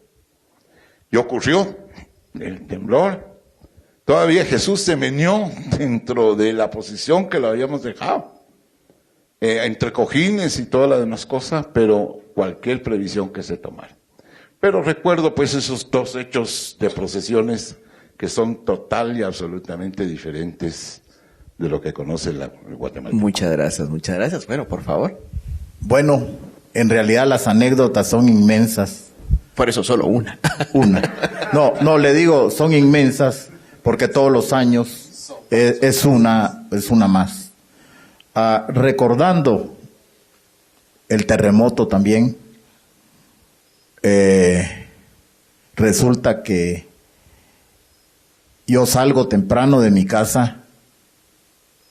Yo vivía en ese entonces en Utatlán, mis padres en la zona 1 y Jesús en la Candelaria. Esa era mi preocupación. Pasé a la casa de mis papás, todo estaba bien, gracias a Dios, me fui a la Candelaria. Todo cerrado, no había problema. Me encuentro a Monseñor Marco Aurelio ahí en la avenida Juan Chapín, las casas en el suelo, una polvazón espantosa. Y le digo, Monseñor, Jesús está bien, me dijo, no hay problema. Bueno, ya me fui tranquilo. A las 8 de la mañana me estaba llamando, que entró a la iglesia y vio aquel desastre que había dentro. Fernando, tenemos que sacar a Jesús. Total que afortunadamente, enfrente de la Candelaria, tenemos un predio, que ese fue un predio municipal que existió en aquellos lavaderos que habían antes, que aún creo que queda alguno por la avenida Elena. Y esto lo había canjeado las autoridades de aquel entonces, por los 50, cuando se hicieron las calles de Guatemala, que eran empedradas y se metió el asfalto y se metió todo el alcantarillado y todo. La iglesia de Candelaria era una cruz. Ustedes, si todos la conocen, ven donde el Señor está, que es su capilla, y enfrente había otra capilla que era la Virgen de Dolores. Pues negociaron, una negociación terrible, que en este momento nadie lo podría aceptar. Entonces se deja que quitaran ese brazo de la Candelaria y nos dan la esquina. Definitivamente, pues yo estaba muy niño cuando fue esa negociación. Y como buenos guatemaltecos, ahí después arreglamos, ¿verdad? Y transcurrió el tiempo, y que mejor este alcalde no, porque este es de tinte no sé qué, y en fin. Total que hasta con el alcalde Arzú logramos arreglar ese tema. Hoy en día, pues, no nos lo devolvieron como es, y fue un disgusto muy grande del cardenal, que nos lo dieron en usufructo de 50 años. Lo mismo sucede con la Merced, donde era el hospital de la policía, que también le da en usufructo esa parte que ahora se está reconstruyendo. Inclusive él no les firmó ese documento, porque no le parecía absurdo que, siendo de la Iglesia Católica, el gobierno estuviera haciendo esto. Pero eso es aparte de esa anécdota. Pues viene y trasladamos al Señor a ese predio, que ahí teníamos pues unas galeras, y había una casa muy vieja y que también había sufrido tremendamente. Pues en ese patio, ahí colocamos al Señor, bajo aquella polvazón. Me acuerdo, se le puso una túnica roja, lisa, su cruz rústica, y se cubrió, que era todo lo que tenía, con el palio. Ahí se le colocó. Monseñor Marco Aurelio arregló con el arzobispo Casariego, con el cardenal Casariego, que le permitiera tener permanentemente al Santísimo. O sea que ahí estaba abierto las 24 horas, ahí se dijeron las misas. Pero la iglesia quedó en un estado lamentable, que luego les contaré. El viernes ese tremendo temblor, que fue mediodía, yo estaba ahí con Monseñor cuando llega en un carro Juan Gabarrete y llevaba al nuncio y a Monseñor Casariego, y andaban inspeccionando todos los templos. Estábamos adentro del templo, más o menos por el lugar más averiado, que es el coro, y empieza a temblar. Juan Gabarrete salió en carrera y le grita el cardenal que tenía su carácter. No seas maricón, Juan, le dijo. Ven aquí, no, a mí no me importa si ustedes se mueren, pero yo no me muero. Bueno, total que ya salimos allá afuera. Ahí en el patio era todo un desastre, ¿verdad? Y tenía el padre su estufa, en fin, era algo caótico. Y le dice Maco, ¿tiene algo para tomar? Sí, pero no lo que usted toma, le dijo, porque al padre, vamos a ver, Marco, no le gustaba tomarse el jugo. Yo tenía una botella, recuerdo que era de grandes, que siempre la rifaba, y al que se la sacaba le decía, déjame la voz, lo vuelvo a rifar, quedaba con la plata, y por supuesto para la iglesia, pues no para mí. Entonces saqué la botella de whisky, y se pone feliz el cardenal. Miren, estas son cosas muy íntimas, pues, pero es una anécdota muy interesante entre el nuncio, Juan, el cardenal, Monseñor y yo, Monseñor menos, porque era de a 1 o 2. En menos de 15 minutos nos terminamos la botella. Era tal aquel terror, pero no era por querer tomar, sino que el terror que nos había sucedido, ¿va? Bueno, ya contentos, ya se subieron a su carro y siguieron, nosotros nos quedamos ahí. Pero la historia viene que vemos en qué estado estaba el templo y decide Monseñor, que tenía mucha fuerza y mucho poder de decisión. Y me dice, Fernando, nos volamos los campanarios. Y como les digo, gracias a Dios no existían señores de LIDAR. Nos los volamos y quedó la iglesia totalmente, como dirían allá, por donde hay ganado, quedó muco de una vez eso ahí. Entonces ya teníamos el Jueves Santo encima, cae una cuaresma muy temprana, o sea que siendo el 4 de febrero, y estábamos arrancando cuaresma como casi fue este año, casi la siguiente semana del terremoto. Total que ya teníamos el adorno listo, lo tuvimos que suprimir. Se hizo otro adorno que simbolizó mucho la desgracia que había ocurrido en Guatemala. Los turnos se mandaron a hacer en blanco y negro. Total que a medio camino de esa cuaresma que inscribimos casi en escombros, pero estábamos preparados cuando viene una orden del Palacio Arzobispal que no iban a salir procesiones, sino que únicamente la del Calvario. Guillermo Lira era el encargado del Calvario y Monseñor Girón Perrone era el canciller de la curia en ese entonces. Total que todos los que éramos encargados de las procesiones nos fuimos para allá.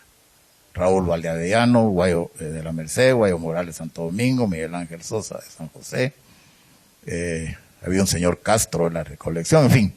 Llegamos ahí todos con la espada desenvainada. Porque este señor Lira, no hay que hablar de los difuntos y mal, mucho menos, ¿verdad? Pero él era un hombre muy astuto. Y le había metido a Monseñor Girón Perrone que solo la procesión de ellos saliera, porque esa era la procesión que arrastraba al pueblo de Guatemala. Y que ahí se unieran todos y ahí se fue. Miren, cada disertación de cada uno de mis colegas de aquel entonces fue tremenda. Al extremo que Monseñor Girones se levantó de la silla que estaba y se fue. Aquí se acabó todo. Pues muchas gracias. Cada quien nos fuimos felices a seguir preparando nuestras cuestiones y cada quien salimos. Salimos bajo unas inclemencias tremendas porque habían calles todavía no compuestas, casas derrumbadas, pero fue un Jueves Santo maravilloso, más sumado a lo que es ese esplendoroso día que le decía al doctor antes que empezáramos a trabajar. Tiene algo muy especial y que significa para nosotros, para nuestra cristiandad, para los católicos, que es el día en el que se instituye la Eucaristía y es la institución del sacerdocio. Entonces tiene ese significado tan grande y de ahí pues que son todos los sagrarios, etcétera, etcétera, y la gente está enfervorizada ya ya para esos momentos. Y la gran suerte que Candelaria tuvo, porque hubo una disputa entre la Merced y la Candelaria, tanto que se elaboró una bula papal en la que dejan que Jesús de la Merced salía Viernes Santo y Jesús de Candelaria Jueves Santo, y que ninguno de los dos podría transgredir ninguna hora de los 2 días. Yo a la fecha le doy gracias a Dios. Los españoles eran los poderosos en aquel entonces, ellos ganaron. Nosotros éramos los indios del pueblo, que así decían que eran los criollos, los que eran los devotos de Jesús de Candelaria. Y gracias a Dios que quedó día Jueves Santo, porque es un día donde no hay interferencias de nada. Llega otro momento, doctor, que fue muy significativo, la venida del Papa. Caen unos aguaceros espantosos en la Quinta Avenida, pero decirles espantosos al extremo que el agua nos llegaba casi abajito de la rodilla. Una procesión hoy en día de la magnitud que es, no como la primera que les conté, no puede parar. La procesión tiene que seguir, porque si no, ¿qué se hace con aquellas grandes andas? ¿Qué se hace con todo el equipo que se lleva? Y el padre seguía siendo Monseñor González Iriarte. Y me dice, Fernando, no paramos. Y bajo aquellos aguaceros continúa la procesión. Y el hombre, con un entusiasmo que le ha caracterizado, empieza a cantar, empieza a la gente a animarla, y ahí van todos empapados, hasta que cuando ya llegamos más o menos pasado Santo Domingo por el Infantil, ahí termina el agua. Pero eso no es tanto lo significativo que les quería contar, fue el año que vino el Papa. El Viernes Santo, a eso de las 9 de la mañana, se acerca una mujer con algo en la mano, y hay un muchacho que aún está con nosotros ahí, que ahí hizo su vida y es el que cuida los carros, y el Señor lo iluminó y se ha ido detrás de ella. La mujer ha destapado lo que llevaba y agarra y rocea al Señor de gasolina. Cuando estaba prendiendo el fósforo, Mario, se llama este muchacho, se le tiró encima, la agarró del cuello, ahí la maniató todo, y fue que ya nos llamaron y todo eso. Tuvimos que bajar al Señor y a llevarlo a su altar, y bajarlo del anda. A la mujer se le consignó. No sabemos, una desquiciada mental, de alguna secta, no quisiera yo decirlo, pero posiblemente. Total que estuvo detenida, llegó el momento en que se hacía un juicio y llegamos a la conclusión que no valía la pena. Fueron momentos muy difíciles que se pasaron, y que hasta la fecha, ya se imaginan ustedes, para el pueblo de Guatemala y para nosotros, los que amamos a Jesús y estamos tan cerca de Él, que hubiera sido calcinado por esta ingrata mujer, como dice la canción, ¿verdad? Hubiera pegado el fosforazo ahí. Pues muchas gracias. Bueno, no sé si alguien de ustedes quisiera hacer alguna pregunta, alguna participación, comentarnos algo interesante sobre lo que hemos escuchado. Siempre hay preguntas. ¿No? Por favor. El caballero, perdón. Sí. Una de las inquietudes que siempre me han surgido, en realidad son dos, es las andas, el soporte de las andas. Lo decía ustedes, son pesadas y va a depender mucho, según la creencia del pecado, el tamaño del anda, pero siempre me ha dado temor, digamos, el tamaño del mueble, es un mueble enorme. Esa es una de las preguntas que tengo. ¿Cómo manejan para que eso no se quiebre, para que no se rompa? Porque evidentemente es un peso que se concentra en puntos. Ese es número uno. Y dos, si bien es cierto, la devoción ha crecido muchísimo en cuanto a la participación de las personas hoy día, también he observado, yo soy un observador consecutivo, no cargador, pero un observador por años, por muchos años, de todas las procesiones. Todas las veo, lunes, martes, miércoles. Y me preocupa mucho la actitud de mucho cucurucho. Lo siento agresivo, con falta de respeto. Ya no hay la devoción probablemente en el interior, yo no quiero juzgar a ninguno, pero sí veo como que se ha perdido, como que ya es más, yo voy a cargar porque está de moda, yo voy a cargar porque, no sé, ya yo siento que se ha ido perdiendo esa parte, tal vez porque se ha ido multiplicando la cantidad de gente que participa. Entonces tengo esas dos inquietudes. ¿Cómo lo ven ustedes que veo organizadores de este tipo de eventos que son muy importantes para nuestra fe?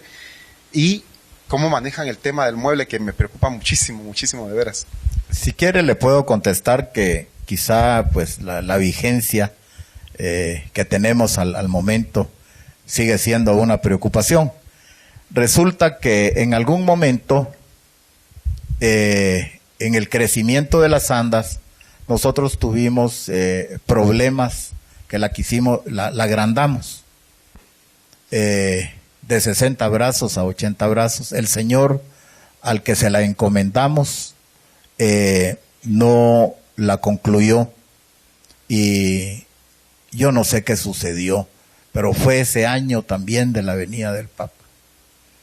El martes de la Semana de Dolores me dicen que este hombre estaba en el hospital del Ix, que una sierra le había cortado los dedos.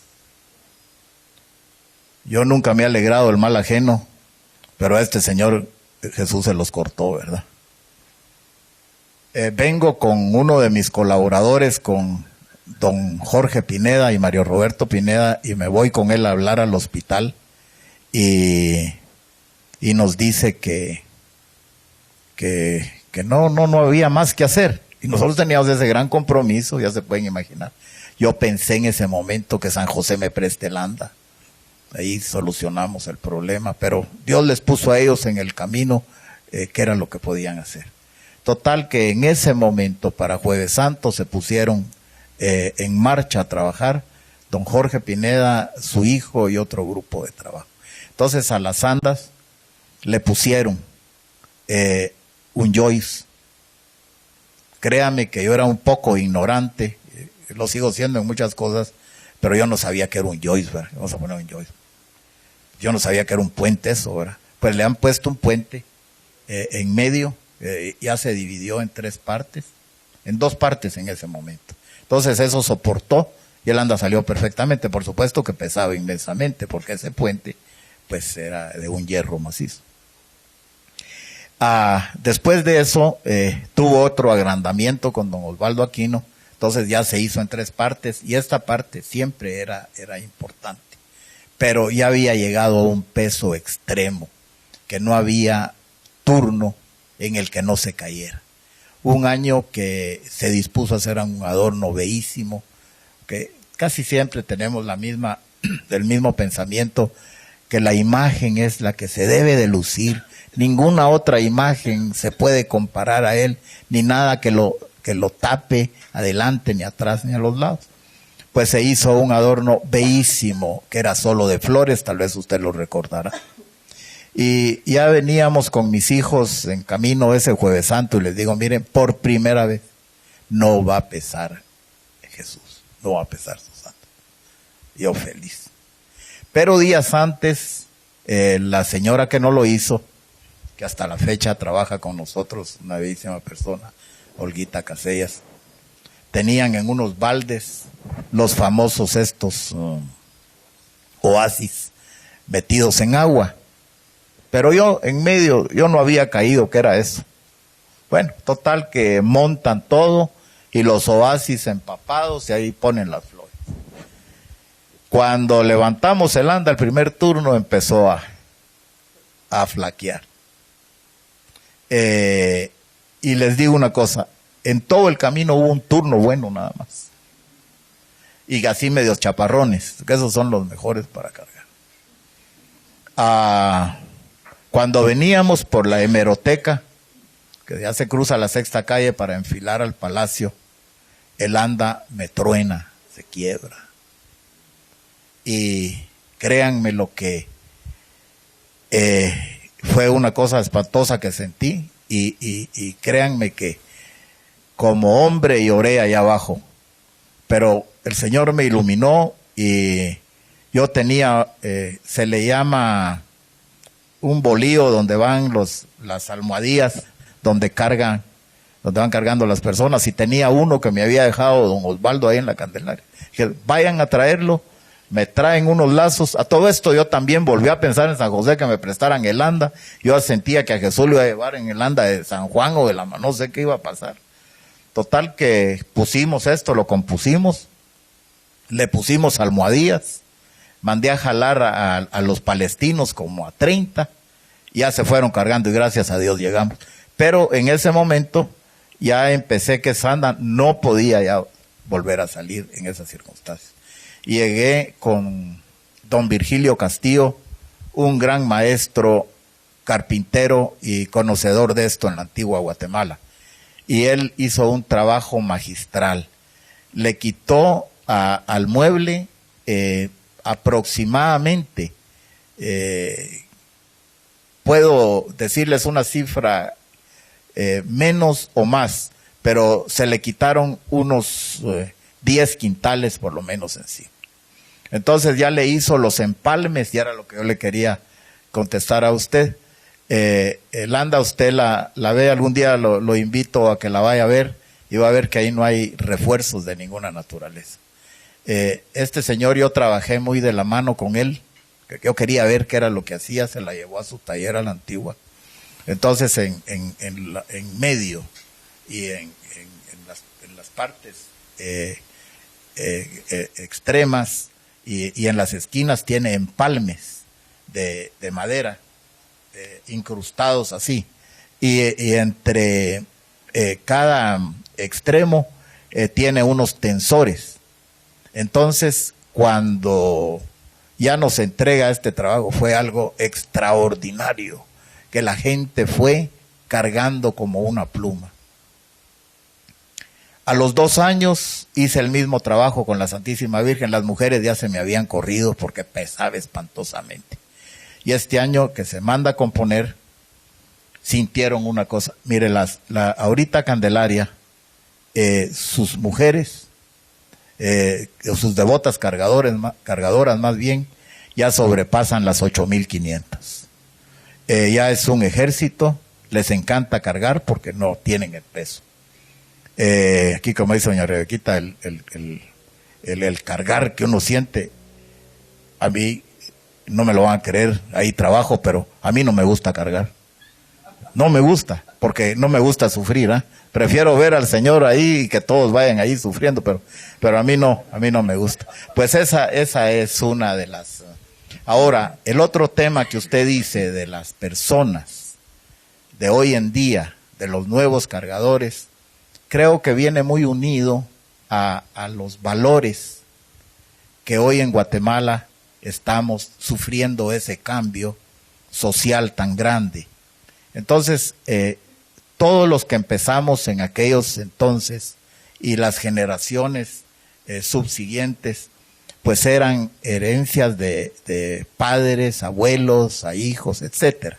Hoy en día hay muchos muchachos que por el amigo y que les gustó, que les contó, se han ido haciendo cargadores. Pero yo creo que no les sabría decir si decirles devotos cargadores, porque yo casi los tengo tipificados a muchos porque los veo. Son devotos de cuadra, devotos de la marcha, devotos de ir ahí, es un día muy alegre para ellos. Entonces allá se ha inculcado mucho ese día que exista la oración, la penitencia y el ayuno. Y eso ha pegado bastante para que con la misma devoción que le tienen al Señor vayan tranquilos. Pero todavía hay un grupo que no se les ha logrado hacer. En una de las vueltas se nos aglomera la gente para ver las vueltas, porque gracias a Dios, como dice Paco, salen impecables y se hace con mucho cuidado. Yo tuve la suerte, yo fui como los gringos por los años de la guerra que hicieron crecer Estados Unidos y jalaron todos estos científicos alemanes y europeos. Yo me jalé a Chus Muxi de San José, que él fue el que manejó el anda de 80 brazos. Entonces yo necesitaba un apoyo y Chus me enseñó muchísimo, y eso es lo que mis gentes que ya la conducen lo saben hacer. Entonces esas cosas también, pues hay que ir a la vanguardia de lo que es los adelantos que se tengan que tener, la seguridad que haya que tener, y ojalá que las juventudes que vienen creciendo, que son de los que vienen de las infantiles, y los que no fueron de las infantiles, pues tengan ese sentimiento de llevar muy en sus corazones lo que es verdaderamente el triduo pascual, que es el día que empieza Jueves Santo en la tarde y termina el Viernes Santo. Ustedes lo saben. ¿Cuál es la procesión infantil de más tiempo o la más antigua? Antes de que me conteste, por favor, su pregunta de una vez. Gracias.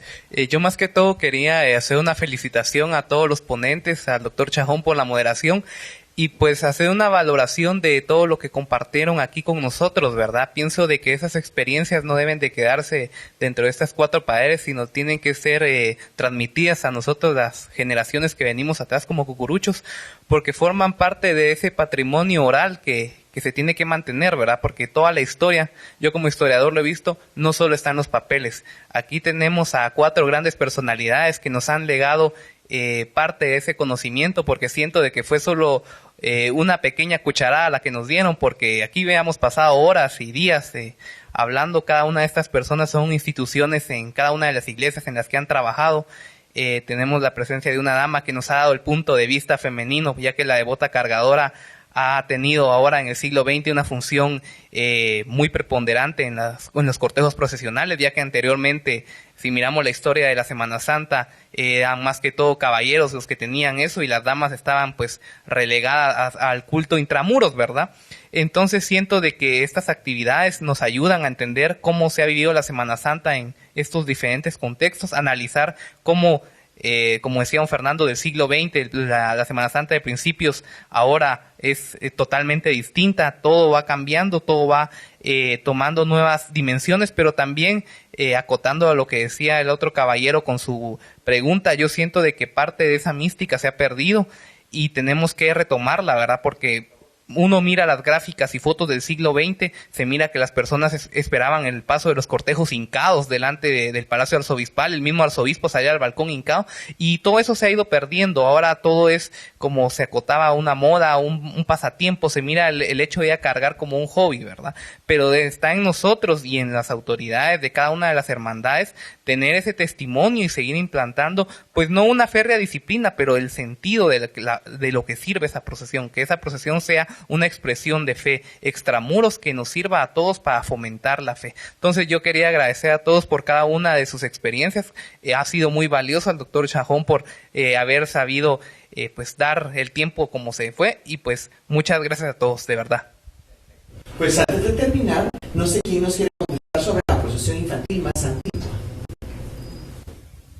Mire, yo tengo una idea, no sé si es la correcta, pero tanto Candelaria como la Merced, las dos procesiones infantiles creo que datan del mismo tiempo. Y creo que son las pioneras, digamos, en este sentido. Posteriormente, pues han salido de muchas otras parroquias o iglesias, ¿verdad?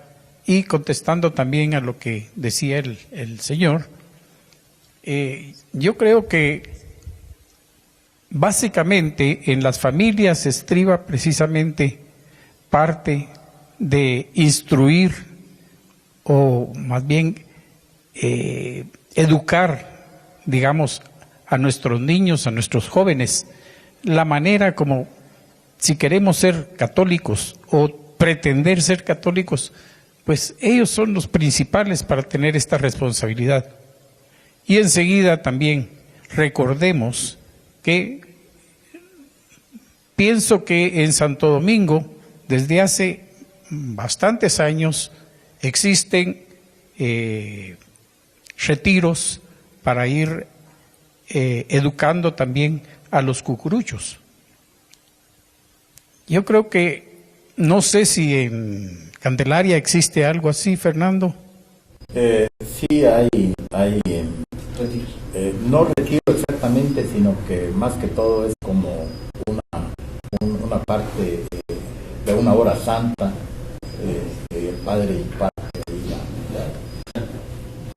Sí, pero además de esto, digamos, nosotros, creo que todos nosotros acostumbramos, sobre todo en Semana Santa, prepararnos espiritualmente. Y es algo que nosotros tenemos que transmitir también a nuestra juventud. Que no es solo cuestión de llegar y meter el hombro para cargar a una imagen, sino que realmente transmitirle lo que cada uno de nosotros ha vivido. Porque en el caso mío, por ejemplo, y estoy seguro que en ellos también, el momento en que cada uno de nosotros va cargando su turno, está teniendo una comunicación directa a través de esta imagen con Cristo vivo. Eso es lo que nosotros tenemos que transmitirle a nuestra juventud.